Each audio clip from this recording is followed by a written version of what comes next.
Selamat datang di channel kami Berkelana. Belajar di kelas Andi dan Bona.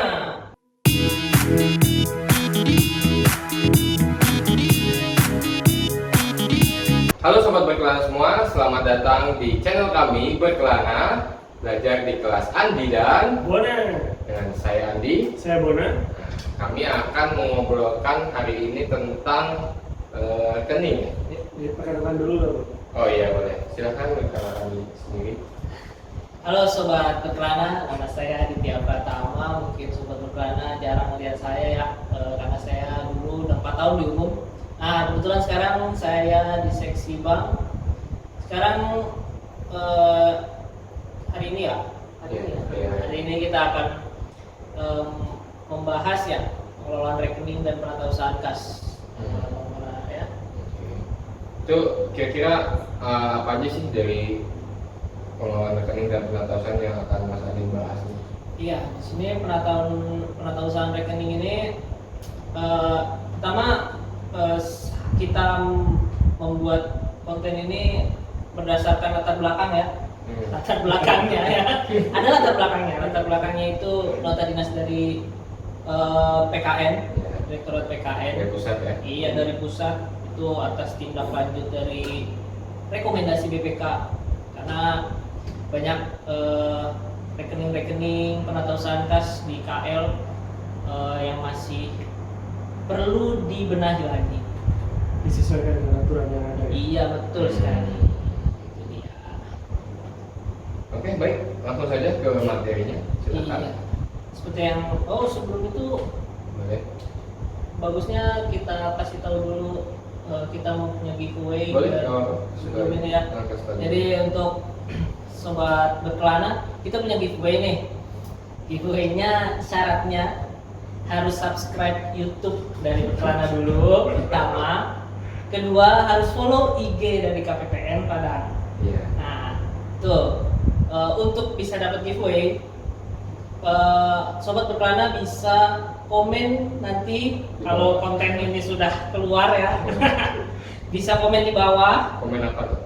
Komennya formatnya itu kode satker _ hadir. Gitu. Nanti 3 pemenang kita undi, kita acak akan dapat merchandise atau kita masih belum tahu ya, merchandise atau pulsa 50.000, lumayan kan buat paket data anaknya yang lagi sekolah di rumah. Jadi tadi sekali lagi dia komen di bawah. Iya. Dengan kode satker spasi ya, Spasi. hadir. Jadi contohnya 666666 spasi hadir. Ya, 66 kode satker. Itu kode satkernya, kode satker.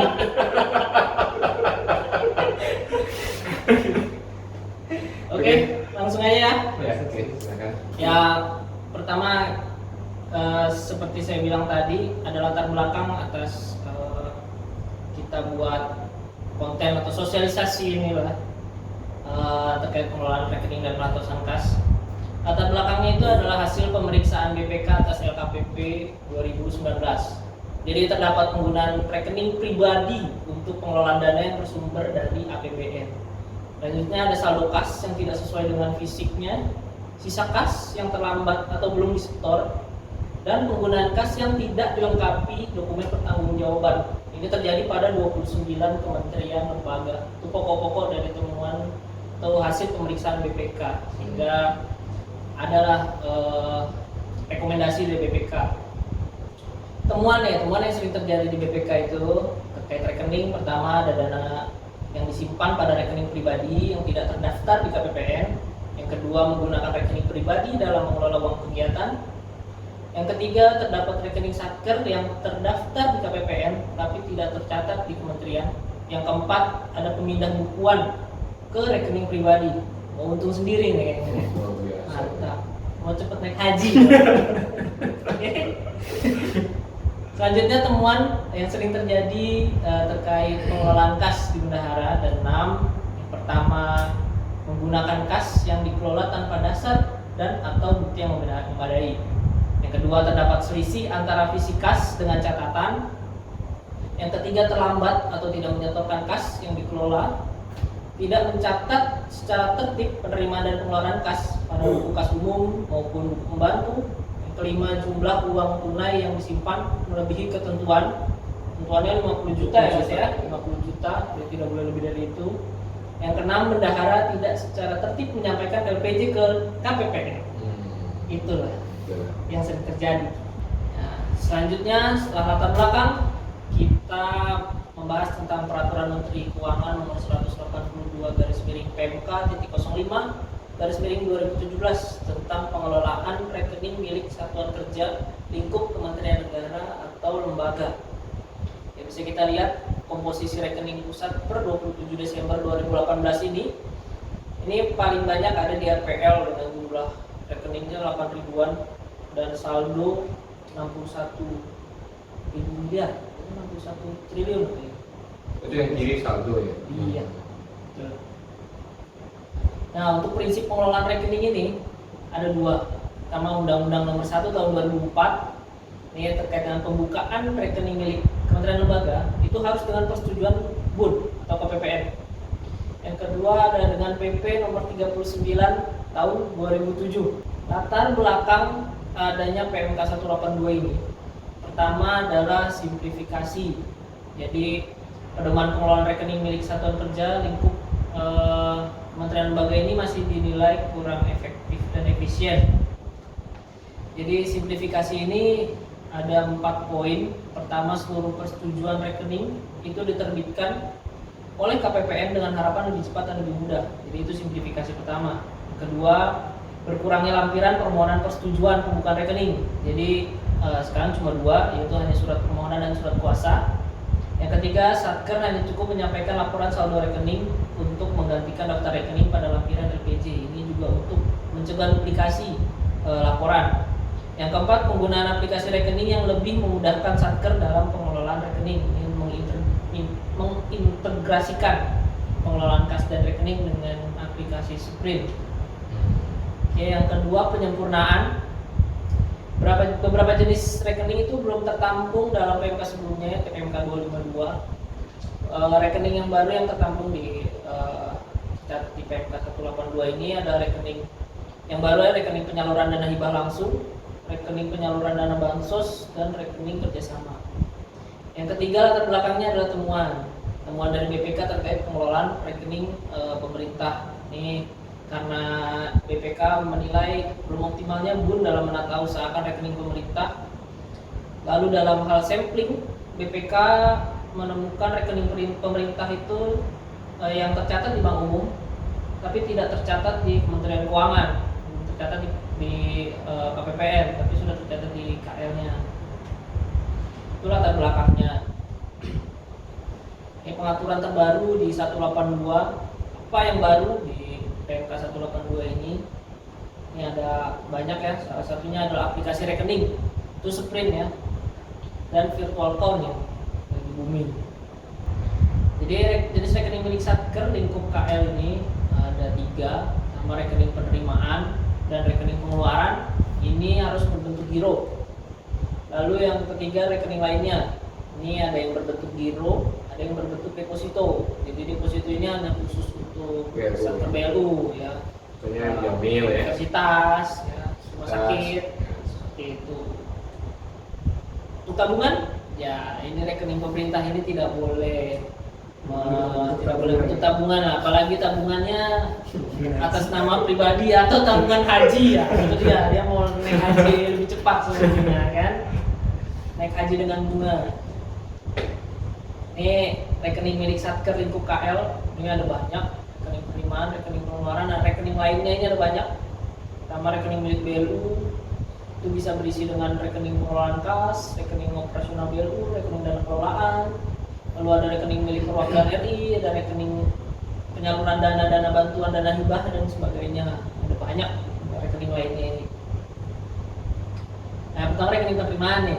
Rekening penerimaan itu dikelola oleh bendahara penerimaan. Ini untuk menampung PNBP fungsional, harus bersaldo nihil dan ikut treasury notional pooling. Ini untuk optimalisasi kas, ya kan? Nah ini lalu BPN itu harus bersaldo nihil, jadi harus nyetor ke kas negara ya, Kas negara. melalui MPN G2. Untuk rekening pengeluaran, nah ini yang berkaitan langsung dengan KPPN ada SP2DGU, ya, TUP, ya, seperti itu ya, masuk ke PPG, RS bendahara, nah, itu dikelola bendahara pengeluaran. Ini juga harus ikut treasury notional pooling untuk optimalisasi kasnya, nah, dan digunakan oleh Satker untuk belanja operasional. Nah, rekening pemerintah lainnya tadi ada banyak, nih salah satunya misalnya milik BLU. Karena mayoritas kita kan ada BLU ya. Rekening pengelolaan kas, nah, pertama itu. Ini untuk memaksimalkan idol dan hanya dalam bentuk deposito untuk BLU. Rekening operasional BLU, ini ada rekening operasional penerimaan maupun rekening operasional pengeluaran. Maaf, belibet. Belum makan soalnya. Mas Hafid, jangan lupa. Rekening dana kelolaan untuk yang ketiga. Ini menampung dana selain dana operasional dan pengelolaan kas BLU. Ini bisa terdiri dari dana bergulir maupun dana yang belum menjadi hak dari BLU. Ini prosedur pembukaan rekening ya. Jadi pertama Satker itu menyurati surat permohonan persetujuan pembukaan rekening ditambah dengan surat kuasa, sekarang hanya 2, ke KPPN. Selanjutnya KPPN akan menyurati lagi, membalas suratnya dengan surat persetujuan pembukaan rekening ke Satker Kementerian Lembaga. Selanjutnya Satker Kementerian Lembaga akan membuka rekening ke bank dengan lampiran dari surat pembukaan persetujuan tadi plus surat kuasa. Yang keempat, Satker akan melaporkan ke KPPN tentang pembukaan rekening tersebut. Masa berlakunya ini sudah masuk hari kerja. Untuk surat persetujuan ya, Pelaporannya kan maksimal 5 hari kerja ya. 5 Jadi setelah hari. dibuka harus laporan HPN maksimal 5 5 hari. Ya itu dia. Formatnya ada di Silek ya, Dit, ya, untuk Iya, pendaftaran. semua format ada di Silek, pendaftaran permohonan. Ini penamaan rekening. Jadi rekening penerimaan, rekening pengeluaran, rekening pengeluaran pembantu itu formatnya adalah BPN, BPG atau BPB tergantung rekening bendaharanya, kode mitra KPPN mitra Satker dan nama kantor. Contohnya BPN untuk penerimaan ya, BPN 127 KPP BC TMP Soekarno-Hatta misalnya. Untuk rekening pengeluaran dengan kode BPG, kode mitra KPPN-nya 010 misalnya, Kemenak Kota Padang. Saya seperti itu. Untuk rekening milik BLU, milik perwakilan RI maupun rekening penyaluran.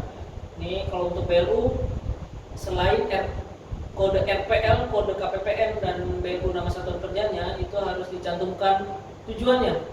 Apakah untuk PKD, PKE, OPS, operasional atau dana bantuan BDK itu ya. Selanjutnya milik perwakilan RI juga harus ada peruntukannya ya. RTN, KB, PNBP itu. Ini nggak ada ya di sini ya? Oh, ada ya? Tiket? Oh iya ada. Saya. Ada. Jakarta banyak. Nggak ada. Iya. Atau perwakilan RI di luar negeri ya?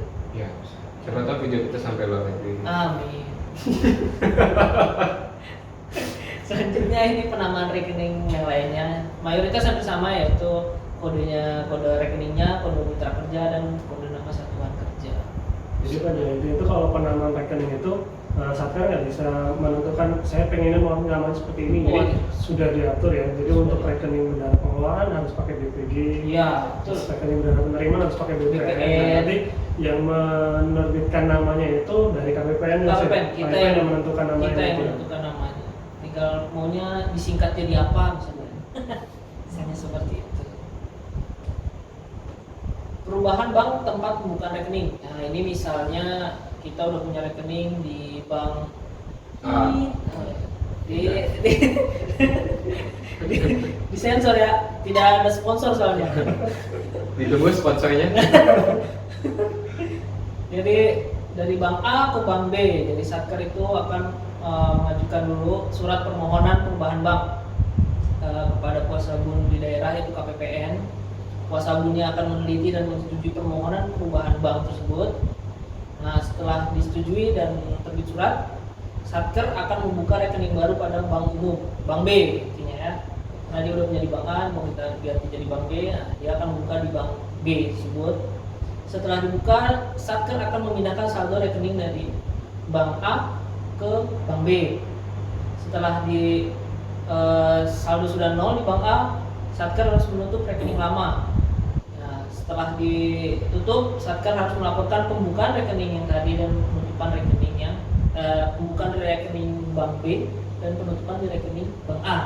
Sepertinya seperti itu. Itu untuk misal ada perubahan ini Satker wajib ya melaporkan laporannya, laporan pembukaan rekening dan penutupannya. Lalu blokir. Sebentar tadi. Ya. Pada intinya itu Satker tidak boleh membuka rekening tanpa ada persetujuan. Betul sekali. Harus ada surat persetujuan dari mau itu rekening baru ataupun rekening yang ganti tempat, pokoknya harus ada izin dulu. Harus ada baru izin. bisa dibuka. Iya betul sekali. Penyampaian laporan saldo rekening ini periodik ya? Iya betul. Jadi setiap tanggal 10 bulan berikutnya, ya. Jadi kalau misalnya tanggal 10 itu ternyata weekend libur, nah tanggal sebelumnya. Hari kerja sebelumnya. Wajib menyampaikan apabila tidak diblokir. Jadi kalau lagi diblokir itu misalnya ada SP2 aja itu termasuk Tetap uangnya, masuk, tapi nggak bisa diambil. Tidak bisa diambil. Lanjut ke penutupan rekening. Ini juga hak dan wewenang kita untuk menutup rekening Satker. Jadi yang ditutup itu rekening pasif. Jadi 2 tahun sejak tanggal transaksi terakhir itu nggak ada transaksi lagi. Rekening pasif itu kita tutup. Lalu rekening yang melanggar ketentuan itu ya tadi rekeningnya dibuka tanpa persetujuan dari KPPN. Nah, itu kalau kita tahu kita bisa tutup rekening tersebut. Lalu rekening yang dibuka namun tidak dilaporkan kepada Posabun atau KPPN. Dia udah punya persetujuan tapi setelah dibuka dia nggak ngelaporin, itu bisa kita tutup juga rekeningnya. Jadi waspadalah para bendahara ya. Waspadalah. Lalu rekening yang digunakan tidak sesuai peruntukannya, itu juga. Selanjutnya dalam rangka pengelolaan kas negara kita juga bisa menutup rekening-rekening di Satker. Lalu dalam rangka pengelolaan dan penertiban rekening, misalnya sebagai tindak lanjut hasil rekonsiliasi. Itu tentang penutupan rekening Posabun. Oke. Lalu perjanjian kerjasama pengelolaan rekening. Jadi rekening yang dibuka di Satker itu hanya dapat dibuka di bank yang telah menandatangani perjanjian kerjasama MOU. Jadi pengelola rekening itu bekerjasama dengan bank, Kementerian Keuangan lah, bekerjasama dengan bank mana MOU. Akhirnya itulah yang bisa bank-bank yang bisa dibuka rekeningnya. Itulah kira-kira oleh Satker ya. Jadi ini beberapa bank yang telah bekerja sama dengan Kementerian Keuangan. Jadi udah ada MOU. Jadi ini biasanya udah ada Treasury National Poolingnya ya. Ini diantaranya. Ini kondisi per saat ini ya. Nanti ke depan mungkin ada Kedepannya mungkin bertambah. akan bertambah lagi. Mungkin ada Mas Habibie bikin Bank Habibie, Mona bikin Bank Mona. Itu nanti akan bertambah lagi sesuai dengan MOU selanjutnya. Oke, materi berikutnya itu terkait dengan Peraturan Menteri Keuangan Nomor 183 PMK 05/2019. Nah ini pengelolaan rekening pengeluaran negara, pengelolaan ke rekening pengeluaran milik Kementerian Negara atau lembaga. Jadi ini pembaharuan dari yang ada semacam tambahan lah pengaturan dari PMK 182. Jadi yang baru sih sebenarnya dengan virtual account. Jadi kalau yang selama ini kan Satker punya rekening sendiri-sendiri di bank umum yang paling nggak sekota dengan Satkernya. Nah, nanti dengan adanya rekening virtual ini nanti rekeningnya itu hanya dimiliki oleh eselon satunya atau kementeriannya, tergantung dari masing-masing kementerian kebijakannya seperti apa. Nah, jadi dari eselon 1 nanti dia membuka rekening induk. Nah nanti untuk Satker level di bawahnya barulah dibikinkan virtual account. Nah ini latar belakangnya yang tadi saya juga ada simplifikasi ada. Jadi penyederhanaan rekening yang tadinya rekening itu ada banyak banget tadi sudah disebutkan Mas Adit ya. Nah nanti dengan adanya virtual account diharapkan jumlah rekening yang dibuka itu menjadi lebih sedikit karena hanya di level kementerian saja yang membuka rekening.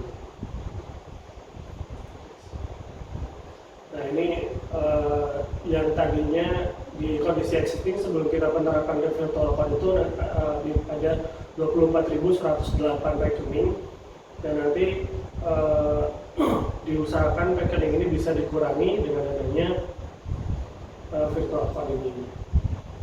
Jadi dalam PMK ini ada 5 inti yang diatur dari PMK ini. Pertama, konsolidasi saldo rekening pengeluaran dalam satu rekening induk.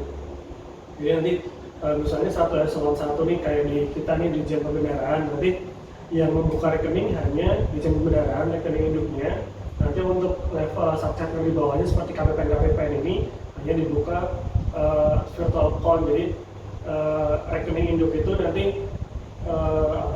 kayak anak-anaknya gitulah, anak rekeningnya gitulah, ada jadi di induknya nanti dia bisa melihat total saldonya itu dalam satu hari berapa, itu nanti kelebihannya bisa seperti itu. Jadi kalau sebelumnya kan kalau misalnya dari eselon 1 ditanya dari eselon 1 ini berapa saldo uang tunai yang dimiliki, mereka pasti akan kesulitan untuk menjawabnya. Harus bertanya ke sektor di bawahnya yang punya rekening masing-masing. Nanti diakumulasi, barulah ketemu hasilnya. Nah, kalau di virtual account ini harusnya dari saldo rekening itu si eselon 1 bisa menjawab, oh saldo kami per hari ini sekian. Nah, karena laporannya langsung terpusat di induknya. Nah, untuk penggunaannya sih untuk operasionalnya mau di rekening virtual atau rekening yang biasa atau yang sebelumnya sama aja, tetap bisa untuk transfer masuk transfer keluar. Untuk operasional masih seperti biasa, tidak ada perbedaan. Yang berikutnya pemantauan saldo tadi yang saya sebutkan pertama tadi. Jadi dari eselon 1 bisa langsung memantau seluruh saldo rekening untuk semua sektor di bawahnya. Yang berikutnya penggunaan digital banking. Jadi dari masing-masing perbankan kan pasti kan mempunyai fasilitas-fasilitas, nah itu mungkin bisa lebih dioptimalkan seperti SMS banking, debit card dan lain-lain.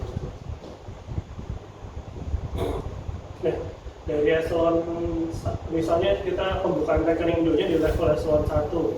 Nah, dari eselon 1 itu bisa mempunyai rekening induk lebih dari satu, tergantung dari jenis bank yang digunakan. Jadi misalnya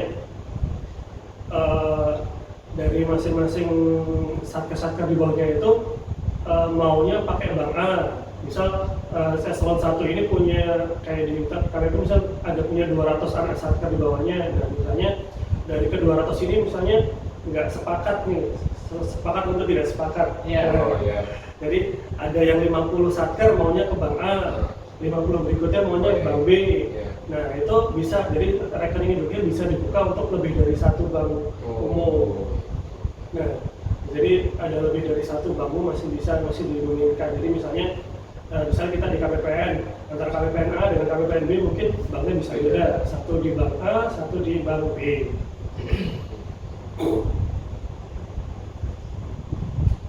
Nah, untuk strukturnya, untuk rekening induk dibuka dalam bentuk giro dari kementerian atau lembaga atau eselon 1. Yang kedua, dipisahkan antara rekening untuk menampung operasional dan non-operasional.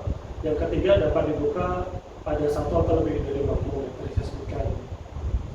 Yang berikutnya untuk penggunaan dari rekening virtual account, yang pertama menampung dana UP atau TUP, alas bendahara, dan transfer antar rekening pengeluaran. Jadi masih sama saja, penggunaannya masih sama dengan rekening-rekening yang konvensional. Yang kedua, rekening operasional dapat melakukan transaksi debit atau kredit, jadi tetap bisa untuk pendebitan dan kredit seperti biasa. Rekening BPP harus dibuka pada bank yang sama dengan BPG. Jadi kalau yang BPG-nya itu harus menggunakan virtual account. Untuk kalau misalnya satker itu punya BPP, masih buka rekening yang konvensional biasa, masih belum yang virtual account. Ya. Tapi syaratnya harus sama jenis banknya. Misalnya bank A, ya di bank A itu juga cabangnya boleh beda, tapi banknya tetap harus di bank yang sama. Nah ini contoh untuk revolving UP-nya. Jadi misalnya Ini contohnya satu eselon 1 punya 5 anak satker, satker A, satker B, satker C, satker D, satker E. Dan nanti total masing-masing UP dari satker itu menjadi limit maksimal dari rekening induknya. Jadi misalnya satker A UP-nya 100, satker B 200, satker C 300, satker D 400, satker E 500. Total itu kan 1.500. Nah nanti si satker A itu nggak mungkin bisa narik uang lebih dari saldonya satker A itu sendiri. Kalau misalnya limitnya satker A itu 100 ya dia nggak bisa narik limit lebih dari itu. Karena nggak mungkin dia satker A ini bisa mengambil saldo dari satker yang lainnya, karena di situ sudah dikunci per masing-masing untuk satkernya masing-masing. Berarti 1.500 ini maksudnya dia per bank kah? Tadi kan bisa satu satker ini kan bisa banyak bank tadi ya. Ini 1.500 ini apakah total seluruh bank atau per bank itu misalnya untuk bank A totalnya sekian, untuk bank B totalnya sekian? Oh ini kalau di contoh yang ini 1.500 ini untuk satu jenis bank. Satu jenis bank. Satu jenis bank. Misal di bank A ada 5 satker tadi, satker A dan C D itu, nah itu antara satker A dan satker B itu tidak bisa saling memakan gitu loh. Yeah. Jadi satker A maksimalnya 100 ya dia cuma bisa ngambil 100 gitu. Nah apalagi yang beda bahkan nggak mungkin bisa saling memakan gitu. Nah ini kewenangan dari kuasabun. Ada kuasabun dari yang di PKN, ada kuasabun daerah. Kalau kuasabun daerah itu KPPN. Nah kalau kewenangan dari PKN itu mengatur prosedur dan mekanisme pengelolaan rekening pengeluaran. Yang kedua menutup rekening pengeluaran. Yang ketiga optimalisasi saldo rekening induk. Nah kalau untuk kewenangan di kuasabun di daerah atau KPPN, pertama persetujuan atau pembukaan rekening induk masih sama dengan di PMK 182. Yang kedua persetujuan atau penolakan dan pembukaan rekening satker. Yang ketiga menutup rekening satker. Berikutnya untuk kewenangan Kementerian Negara atau lembaga dibagi dua. Untuk yang eselon 1 atau KLA yang punya rekening induk, pertama kewenangannya mengajukan permohonan pembukaan rekening induk ke kuasa bunde. Jadi persetujuan pembukaannya tetap ke kuasa bunde atau KPPN. Yang kewenangan yang kedua membuka rekening induk pada bank umum. Yang ketiga mengajukan permohonan pembukaan rekening satker kepada kuasa bunde di daerah. Nah ini pengajuan permohonan tetap ke KPPN mitra kerja si eselon 1-nya, bukan mitra kerja KPPN di daerahnya, bukan, tapi KPPN yang di pusat, yang mitra kerjanya di satker eselon 1-nya. Karena rekening induknya tadi ada di pusat. Iya, karena rekening induknya ada di pusat. Yang keempat, mengajukan permintaan penutupan rekening satker. Berikutnya untuk kewenangan satker lingkup eselon 1 atau Kementerian Negara atau lembaga. Yang pertama, mengajukan permohonan pembukaan atau penutupan rekening satker melalui eselon 1. Nah, bedanya dengan yang rekening konvensional kan kalau satker kan biasanya mengajukan permohonan pembukaannya kan ke KPPN mitra kerjanya. Nah, kalau sekarang dia minta izinnya atau pembukaan itu ke eselon 1-nya. Nanti eselon 1-nya meneruskan ke KPPN mitra kerja si eselon 1 yang rata-rata sih ada di Jakarta, bukan di daerah. Yang berikutnya pengoperasian rekening berupa pengisian, penggantian, penggunaan, dan penilaian saldo rekening, masih seperti rekening konvensional biasa. Berikutnya hal yang bisa dilakukan di rekeningnya. Kalau rekening induk itu rekening giro sebagai konsolidasi rekening. Jadi yang berikutnya tidak ada biaya produk, tarik tunai itu semuanya free, nggak boleh ada biaya dari perbankan yang dibebankan. Yang ketiga tidak dapat didebit atau dikredit oleh eselon 1-nya. Jadi si eselon 1-nya meskipun dia membuka rekening, tapi dia tidak bisa menarik uang dari situ karena itu kewenangannya ada di si pemilik rekening yang si virtual itu, di satker-satkernya. Jadi dia cuma bisa untuk monitoring saja saldonya berapa gitu aja, tidak bisa mengambil uangnya. Yang keempat yaitu fasilitas dashboard untuk monitoring seluruh aktivitas rekening. Jadi biar mereka bisa tahu saldonya per hari ini sekian berapa. Nah, untuk rekening satker atau virtual, pertama dapat dilakukan transaksi debit atau kredit biasa. Jadi misalnya mau ada uang masuk apapun masih bisa terima uang, keluar juga masih biasa aja. Yang kedua, memiliki fasilitas dashboard untuk monitoring transaksi. Nah, ini tapi cuman bisa untuk kewenangannya saja. Jadi misalnya dashboardnya punya satker A, ya isinya cuma mutasi rekening dari satker A saja. Dia tidak bisa memantau satker yang lain, satker B misalnya tidak bisa. Yang ketiga, memiliki CMS dan kartu debit.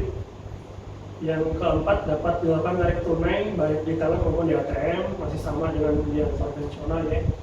Dapat mengirim atau menerima transfer antara rekening virtual, tidak dipungut biaya administratif akibat penggunaan rekening dan pajak atas rekening, limit debit sebesar maksimum jumlah saldo yang tersedia pada rekening virtual. Nah ini bagian untuk pembukaan rekening induknya. Pertama, dari eselon 1-nya mengajukan permohonan persetujuan pembukaan rekening ke KPPN Mitra Kerjanya. Ini rata-rata KPPN-nya KPPN Jakarta. Nah, setelah itu nanti diperiksa kelengkapan dokumennya oleh KPPN-nya. Kalau disetujui nanti langsung diterbitkan surat persetujuannya ke eselon 1 itu tadi. Kalau ditolak juga diterbitkan surat penolakan dan laporannya. Berikutnya dari surat persetujuan itu oleh eselon 1-nya dibawa ke bank umum untuk pembukaan rekening. Dan pembukaan rekening ini juga nanti akan dilaporkan ke KPPN. Terus nanti pada saat itu nanti diberikan user dashboardnya. Nah itu untuk yang level rekening induk. Berikutnya untuk pembukaan rekening satker atau yang virtual account-nya. Pertama, dari kuasa KPA satker mengajukan surat permohonan persetujuan pembukaan rekening ke eselon 1. Nah nanti dari eselon 1 akan diteruskan ke KPPN Mitra Kerja eselon 1-nya, KPPN yang di Jakarta. Nah nanti divalidasi lagi, disetujui atau tidaknya. Kalau disetujui nanti diterbitkan surat persetujuan pembukaan rekening ke eselon 1-nya. Nanti eselon 1 yang membawa ke bank umum untuk pembukaan rekening virtualnya itu tadi. Jadi nanti dari bank umum diberikan dashboard, kartu debit, kartu kredit, dan kalau diurus kartu kreditnya nanti diserahkan ke KPA-nya, KPA satker. Nanti dari rekening virtual itu sudah bisa langsung digunakan oleh satker tersebut. Jadi antara satker tidak berhubungan dengan KPPN Mitra Kerjanya, tapi satker berhubungannya untuk pembukaan rekening ke eselon 1-nya. Bedanya di situ dengan rekening yang biasa. Nah, Mas. Berarti untuk rekening satkernya di sini nih nanti dia daftar supplier baru gitu ya? Iya, jadi kalau supplier yang terdaftar untuk misalnya untuk SPM itu kan dia kan menguncinya itu ke nomor rekening. Yeah. Jadi kalau dia bikin rekening baru otomatis kan nomor rekening ganti lagi. Nah kalau nomor rekening ganti nanti untuk pada saat pengajuan SPM pertamanya harus dilakukan pendaftaran supplier.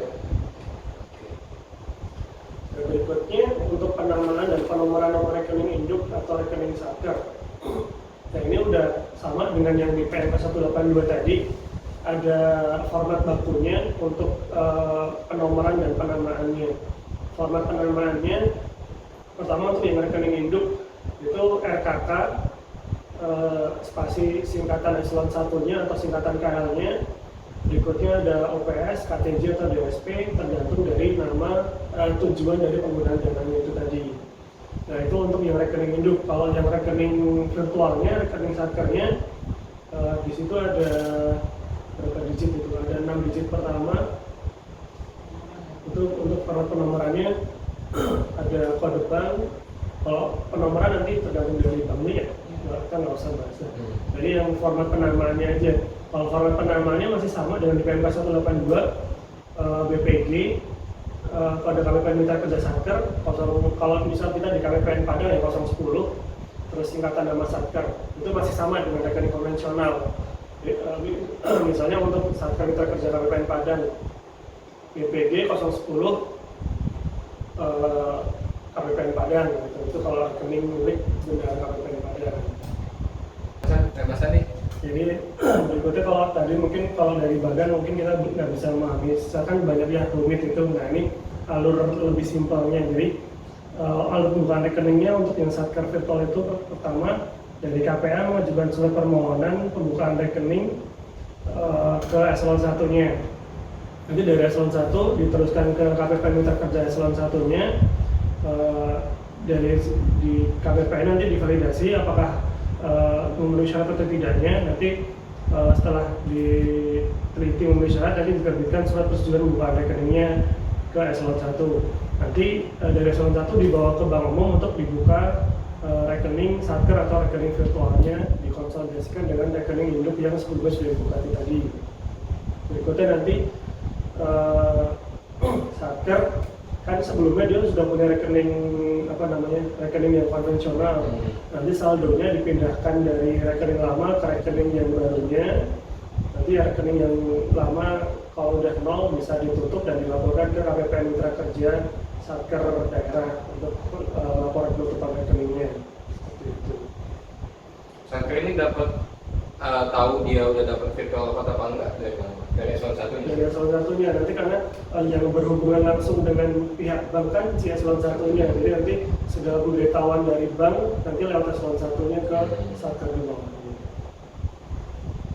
Nah ini progres untuk PMK 183 ini di Maret 2020 ini untuk satker lingkup Kementerian Keuangan. Nah, sebenarnya kalau di kita sendiri di Jalur Darat sudah mulai dari Maret 2020 itu lah kita udah mulai, jadi seperti pilot projectnya udah kita mulai di Kementerian Keuangan. Nah bulan Juli ini harusnya sudah running di KL yang tidak memiliki satker di daerah, satker yang hanya ada di Jakarta saja. Nah berikutnya nanti ke depan diperkirakan bulan Desember sudah running untuk seluruh KL, baik yang punya satker insentif vertikal di daerah maupun yang hanya di pusat saja.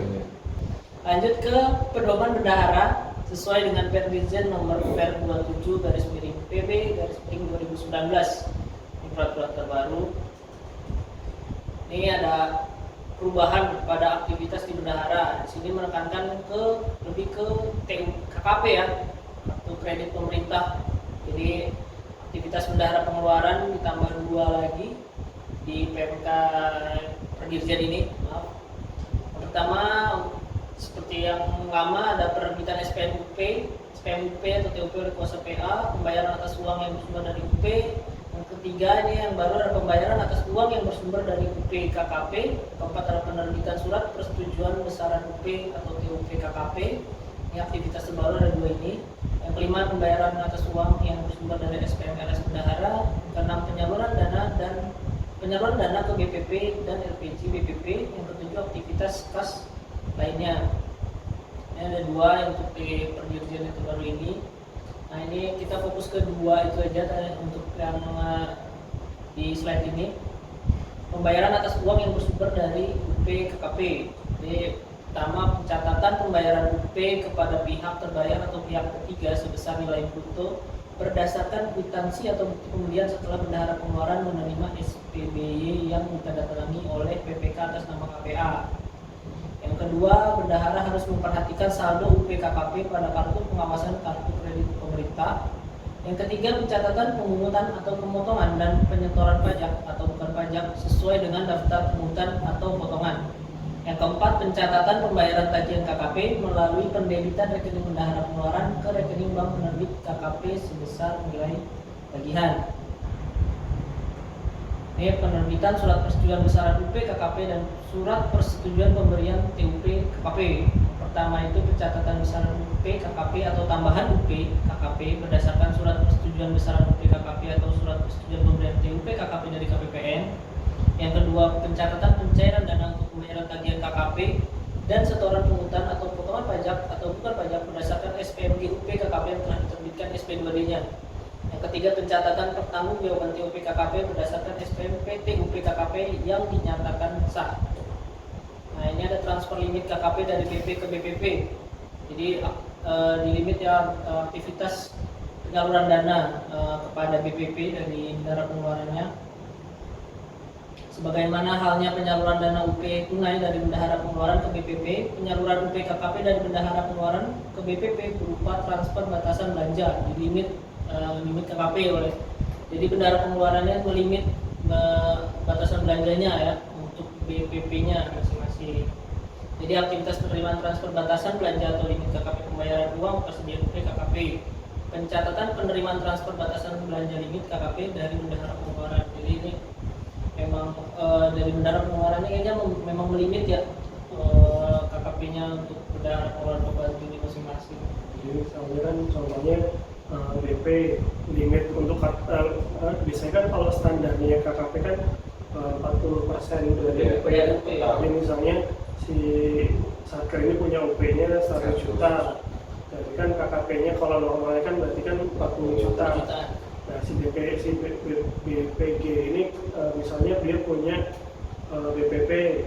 Nah dia misalnya punya 2 BPP. Nah dari 40 juta ini mau berapa nih? Misalnya 10 atau bagaimana, itu nanti yang mengatur dari BP-nya itu, nanti limitnya dibagikan ke BPP-nya itu. Ini perubahan pada pembukuan di atas KKP tadi nih, ini contoh-contohnya aja. Kartu pengawasan dari bendaharanya, contohnya saya ngeliatin contohnya aja ya. Ini buku pembantu UP tunai dan KKP. Lalu ada berita acara pemeriksaan kas BP dan BPP. Ini pemeriksaan kas UP KKP-nya juga nih, lihat yang merah ini yang barunya ada saldo BP UP KKP.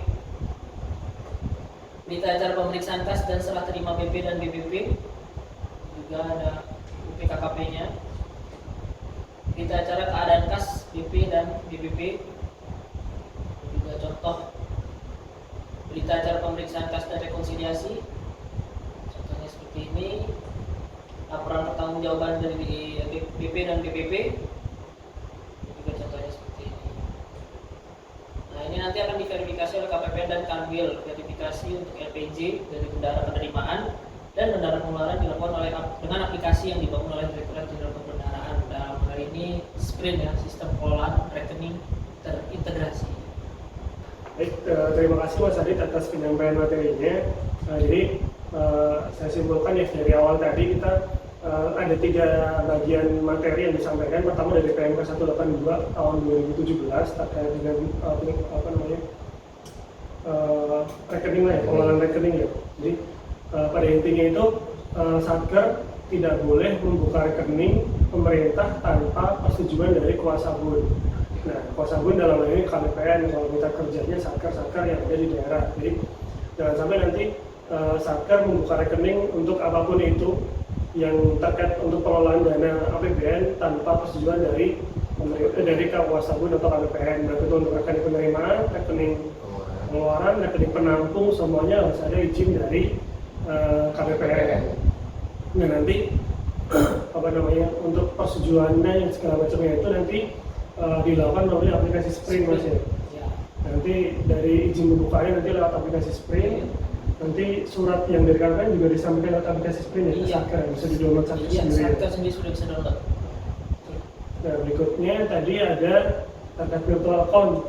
Nah virtual account mungkin untuk Satker di mitra kerja kita di KPPN Padang mungkin sudah ada beberapa. Kalau yang sudah pasti di kita ya di KPPN sendiri sudah aktif menggunakan virtual account.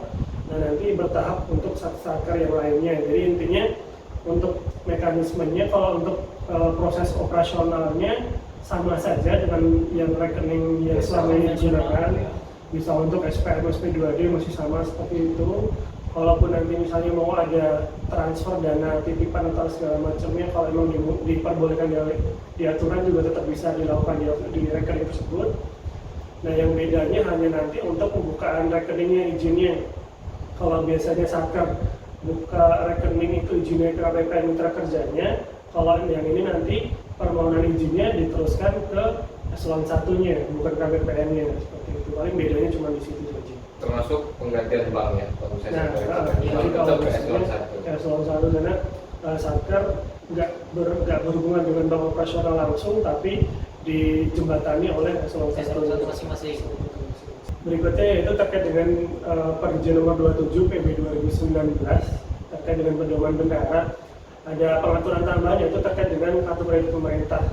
Jadi Kalau selama ini kan mekanisme pembayaran yang dilakukan oleh bendahara kan hanya lewat tunai atau transfer dari rekening ke pihak ketiganya. Iya. Sekarang ada fasilitas baru yaitu kartu kredit pemerintah. Jadi dia ada proporsinya dari UP awalnya, kalau normalnya dia 40-60, kalau yang kartu kreditnya dia 40%, jadi pembayarannya bisa menggunakan kartu kredit kalau yang sekarang, enggak semuanya dengan tunai. Gesek-gesek aja lah ya. Nah, intinya ini fungsinya sih untuk mengurangi ajo cash yang dikeluarkan oleh kas negara kepada masing-masing satker, dikurangi sebagian, ditanggulangi dengan kartu kredit ini yang seperti pinjaman dari bank, jadi yang menanggung dari pihak perbankan, bukan dari pemerintah lagi. Seperti itu.